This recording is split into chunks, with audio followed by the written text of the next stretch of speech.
ಸ್ನೇಹಿತರೆ, ರಾಷ್ಟ್ರೀಯ ಸ್ವಯಂ ಸೇವಕ ಸಂಘದ ಬಗ್ಗೆ ವಿರೋಧಿ ಹಿತೈಷಿಗಳು ಮಾತನಾಡುವಾಗಲೆಲ್ಲ ಕೆಲವು ಬಾಲಿಶ ಪ್ರಶ್ನೆಗಳನ್ನ, ಹೇಳಿಕೆಗಳನ್ನ ನೀಡ್ತಾರೆ. ಆರ್ಎಸ್ಎಸ್ ರಾಷ್ಟ್ರಧ್ವಜ ಯಾಕೆ ಹಾರಿಸಲ್ಲ, ಆರ್ಎಸ್ಎಸ್ ಸ್ವಾತಂತ್ರ್ಯ ಹೋರಾಟದಲ್ಲಿ ಭಾಗವಹಿಸಿಲ್ಲ, ಆರ್ಎಸ್ಎಸ್ ಸಂವಿಧಾನ ವಿರೋಧಿ ಸಂಘಟನೆ, ಹೀಗೆ ಮುಂತಾದ ಪ್ರಶ್ನೆಗಳು, ಹೇಳಿಕೆಗಳನ್ನ ನೀಡ್ತಾ ಇರ್ತಾರೆ. ಇದು ಬಾಲಿಶ ಮಾತ್ರ ಅಲ್ಲ, ಆರ್ಎಸ್ಎಸ್ ನ ಬಗ್ಗೆ ಹರಡುವ ಸುಳ್ಳು ವಿಚಾರ ಕೂಡ ಹೌದು.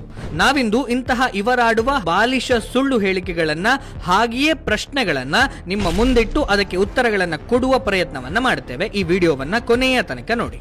ಆರ್ಎಸ್ಎಸ್ ನೋಂದಣಿ ಅಂದ್ರೆ ರಿಜಿಸ್ಟ್ರೇಷನ್ ಆಗಿಲ್ಲ ಯಾಕೆ? ದೇಶದ ಕಾನೂನಿನಲ್ಲಿ ಎಲ್ಲ ಸಂಘಟನೆಗಳು ನೋಂದಣಿ ಆಗಲೇಬೇಕು ಎಂಬಂಥ ನಿಯಮ ಇಲ್ಲ. ಎಲ್ಲ ನಾಗರಿಕರು ಸಂಘಟನೆಗಳನ್ನ ಸ್ಥಾಪಿಸುವ ಹಕ್ಕನ್ನ ಈ ದೇಶದ ಸಂವಿಧಾನ ನೀಡಿದೆ.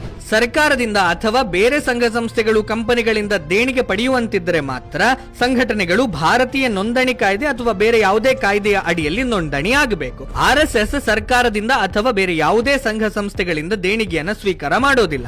ಆದರೆ ಆರ್ಎಸ್ಎಸ್ ನ ಎಲ್ಲ ವಿವಿಧ ಕ್ಷೇತ್ರಗಳ ಸಂಘಟನೆಗಳು ಕಾನೂನಿನ ಪ್ರಕಾರ ನೋಂದಣಿ ಆಗಿದೆ ಅನ್ನೋದು ಇಲ್ಲಿ ಉಲ್ಲೇಖ ಮಾಡಬೇಕಾದಂತಹ ವಿಚಾರ. ಆರ್ಎಸ್ಎಸ್ ರಾಷ್ಟ್ರಧ್ವಜ ಹಾರಿಸಲ್ಲ ಯಾಕೆ?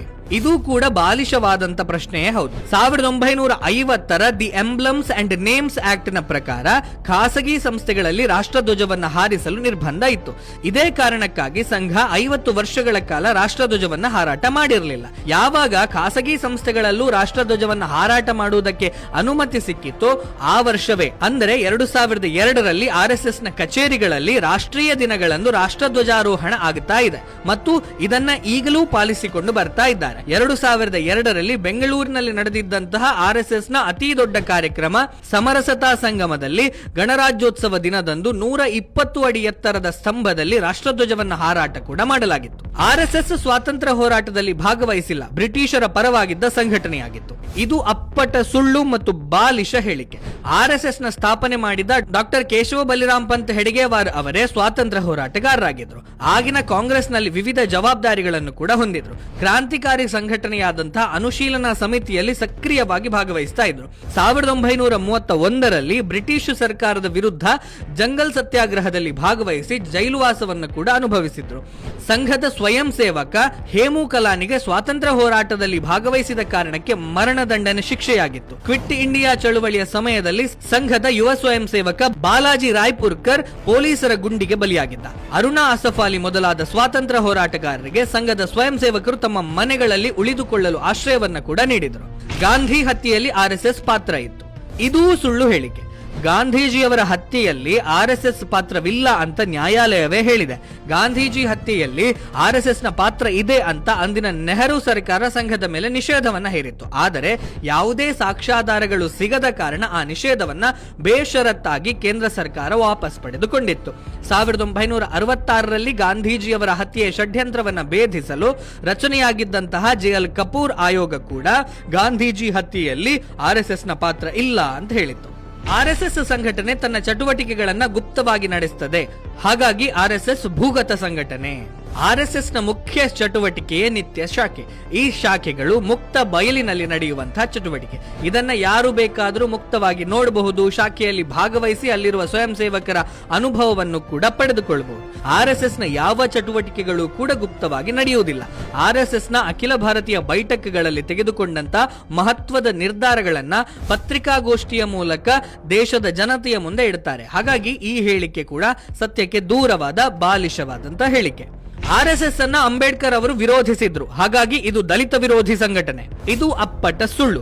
1940ರಲ್ಲಿ ಡಾಕ್ಟರ್ BR ಅಂಬೇಡ್ಕರ್ ಅವರು ಮಹಾರಾಷ್ಟ್ರದ ಸತಾರಾ ಜಿಲ್ಲೆಯ ಕಾರಾಡ್ನಲ್ಲಿ ನಡೀತಾ ಇದ್ದಂತಹ ಆರ್ಎಸ್ಎಸ್ ಶಾಖೆಗೆ ಭೇಟಿ ನೀಡಿದ್ರು.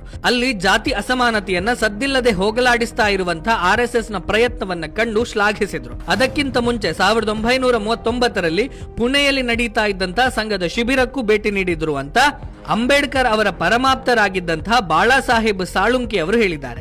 ಅದನ್ನ ಅವರ ಮಗ ಕಶ್ಯಪ ಸಾಳುಂಕೆ ಅವರು ಸಂಕಲಿಸಿರುವಂತಹ ಆಮ್ಟೆ ಸಾಹೇಬ್ ಪುಸ್ತಕದಲ್ಲಿ ಉಲ್ಲೇಖ ಮಾಡಲಾಗಿದೆ. 1953ರಲ್ಲಿ ನಡೆದಿದ್ದಂತಹ ಉಪಚುನಾವಣೆಯಲ್ಲಿ ಸ್ಪರ್ಧಿಸಿದ್ದ ಅಂಬೇಡ್ಕರ್ ಅವರಿಗೆ ಚುನಾವಣಾ ಏಜೆಂಟ್ ಆಗಿದ್ದವರು ಕೂಡ ಸಂಘದ ಕಾರ್ಯಕರ್ತ ದತ್ತೋಪಂತ ಠೇಂಗಡಿ ಅವರು. ಆರ್ಎಸ್ಎಸ್ ಸ್ವಯಂ ಸೇವಕರು ದಂಡ ಹಿಡಿದು ಸಮಾಜದಲ್ಲಿ ಅಶಾಂತಿ ಸೃಷ್ಟಿ ಮಾಡ್ತಾ ಇದ್ದಾರೆ. ಇದು ಕೂಡ ಬಾಲಿಶ ಮತ್ತು ಸುಳ್ಳು ಹೇಳಿಕೆ. ಇಲ್ಲಿಯವರೆಗೆ ಸಂಘದ ಸ್ವಯಂ ಸೇವಕರು ದಂಡ ಹಿಡಿದು ಅಶಾಂತಿ ಸೃಷ್ಟಿಸಿದ ಒಂದೇ ಒಂದು ಪ್ರಕರಣ ದೇಶದಾದ್ಯಂತ ಯಾವ ಮೂಲೆಯಲ್ಲಿ ಕೂಡ ದಾಖಲಾಗಲಿಲ್ಲ. ಮೇಲಾಗಿ ದಂಡ ಅಥವಾ ಲಾಠಿ ಮಾರಕಾಸ್ತ್ರ ಅಲ್ಲ ಅಂತ ಹೇಳಿ 1959ರ ಭಾರತೀಯ ಶಸ್ತ್ರಾಸ್ತ್ರ ಕಾಯ್ದೆ ತನ್ನ ವ್ಯಾಖ್ಯಾನದಲ್ಲೇ ಹೇಳಿದೆ. ಹೀಗಾಗಿ ಸಂಘ ಎಲ್ಲೂ ಲಾಠಿ ಹಿಡಿದು ಅಶಾಂತಿಯನ್ನ ಸೃಷ್ಟಿ ಮಾಡಿಲ್ಲ. ಮೇಲಾಗಿ ಲಾಠಿ ಮಾರಕಾಸ್ತ್ರವೂ ಕೂಡ ಅಲ್ಲ. RSS ಸಂವಿಧಾನ ವಿರೋಧಿ ಸಂಘಟನೆ. RSS ನವರು ಅಂಬೇಡ್ಕರ್ ಅವರ ಸಂವಿಧಾನವನ್ನ ವಿರೋಧಿಸಿದ್ರು ಹೀಗಂತ ಹೇಳಿ ಇತ್ತೀಚೆಗೆ ಸಿದ್ದರಾಮಯ್ಯನವರೇ ಹೇಳಿಕೆಯನ್ನ ನೀಡಿದರು. ಇದು ಅತ್ಯಂತ ಬಾಲಿಶವಾದಂತ ಹೇಳಿಕೆ. 1975ರಲ್ಲಿ ಭಾರತದ ಆಗಿನ ಪ್ರಧಾನಿ ಇಂದಿರಾ ಗಾಂಧಿಯವರು ಅಂಬೇಡ್ಕರ್ ರಚಿತ ಸಂವಿಧಾನವನ್ನ ಅಮಾನತಿನಲ್ಲಿಟ್ಟು ತುರ್ತು ಪರಿಸ್ಥಿತಿ ಘೋಷಣೆ ಮಾಡಿದಾಗ ಅದರ ವಿರುದ್ಧ ಭೂಗತವಾಗಿ ಹೋರಾಡಿ ಜನಸಾಮಾನ್ಯರನ್ನು ಎಚ್ಚರಿಸಿ ಮತ್ತೆ ಸಂವಿಧಾನವನ್ನ ಮರುಸ್ಥಾಪನೆ ಮಾಡಿದ್ದೇ RSS ಸಂಘಟನೆ. ಈ ಹೋರಾಟದಲ್ಲಿ 44,000ಕ್ಕೂ ಹೆಚ್ಚು RSS ನ ಕಾರ್ಯಕರ್ತರು ಜೈಲುವಾಸವನ್ನು ಅನುಭವಿಸಿದ್ರು. 87 ಸ್ವಯಂ ಸೇವಕರು ಇಂದಿರಾ ಗಾಂಧಿಯವರ ಸರ್ವಾಧಿಕಾರಕ್ಕೆ ಬಲಿಯಾಗಿ ಹುತಾತ್ಮರು ಕೂಡ ಆಗಿದ್ರು.